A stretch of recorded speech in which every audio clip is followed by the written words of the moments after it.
I think that there's a reason why there are certain genres of entertainment. There's movies, and then there's video games.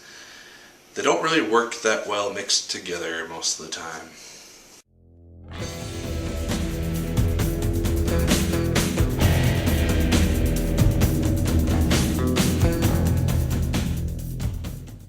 Hello once again, watchers of good movies. My name is Nick Pell and this is once again coming from my apartment. Now today I'm going to be talking about the film Hitman, Agent 47.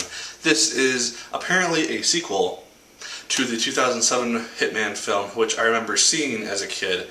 I had no recollection of what happens in it, aside from probably a lot of death. But this is apparently a sequel. It doesn't seem to really rely on a lot of aspects of that original film, so that's hopeful because I think that was smart to not just try to bring back characters and reference old things, because people are not going to have any idea what happened 8 years ago in a film that probably very little people saw.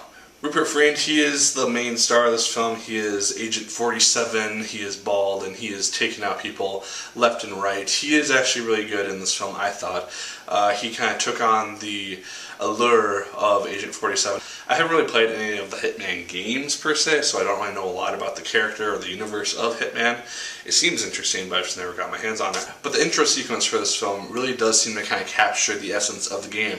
It starts out with kind of an overview of, oh, this is the universe that we're in, this is who the agents are, this is the backstory.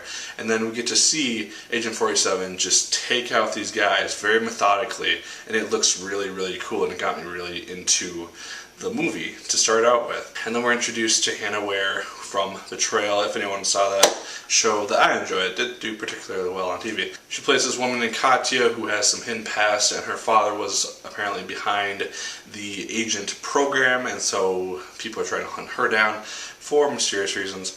And Rupert Friend and Hannah Ware, they eventually come into contact with each other and team up to take down Syndicate. Zachary Quinto is essentially the main bad guy of this film. He is someone who can go toe-to-toe with Agent 47, but he's got kind of a hidden tactic behind him. And again, don't know really a lot about his character. John Smith could be a main bad guy in the whole video game franchise. No idea.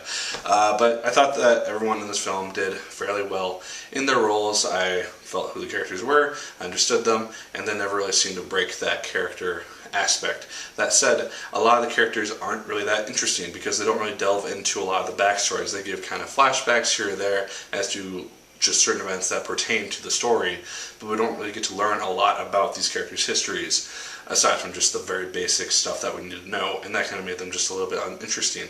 They were fun to watch and fun to see on screen, but it just never really seemed to work. A lot of that is also seen in the growth in regards to experience with Katya, because she eventually has to try to learn how to use her Hitman abilities, and just someone who has never really used those skills or doesn't remember using them just becomes an expert gunman, kind of like in the most recent Tomb Raider game where you got Lara Croft, never used a gun before, and then she's just killing guys left and right without any remorse. Kind of that similar thing.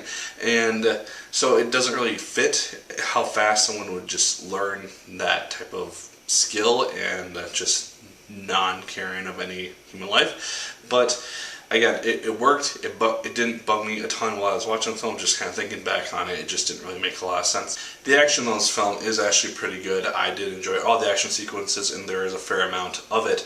It does have a little bit of a slower part where it does slow down a little bit, but that's going to be in every action film. They actually used good use of slow-mo. I thought it was used very effectively, and it wasn't just used all the time to just an obscene effect. It was used methodically, and I thought it worked really well. The dialogue in this film, however, could have used some work. There were some scenes that, again, didn't take me out of the film at all. But I did notice that some of the dialogue just seemed a little bit funky and a little out of place and kind of repetitious, so there was that slight issue. I think a lot of what this film ultimately suffered from was the trailer, because the trailer kind of exposes who the ultimate good guys are and who the ultimate bad guys are. I think if I had not seen the trailer, had not known what the ultimate alliances of this film would be, it would have been a much more fun film, because it would have had kind of this unexpected twist halfway through the film. And it does keep you satisfied for the whole hour and a half. I've never really found myself quite bored, and it kept a good pace throughout the whole film. There's just something about the characters and their arcs themselves that just didn't really interest me as much as I thought that they maybe could have.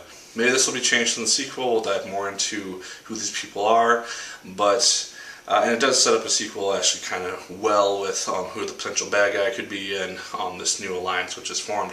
But just ultimately doesn't live up to what a good video game movie could be. I think it is one of the better ones of the video game films which have tried to become big hits in the movie world. I think that we will see a sequel for this if it makes enough money. But yeah, I mean, I found myself having a good time with it. I enjoyed it. I was able to sit through it for the whole hour and a half and not be bored, so that's good. It just has a few issues here or there which kind of takes away some of the appeal for it afterwards. So, those are my thoughts on Hitman, Agent 47. Let me know yours in the comments down below. I'd love to hear your thoughts on it. Did you like the film as much as I did? Did you hate it more than I did? Let me know. Like, for a comment, and subscribe once again if you so choose. I appreciate it immensely. And as always, my good people, my name is Nick Pell, and once again, keep on watching.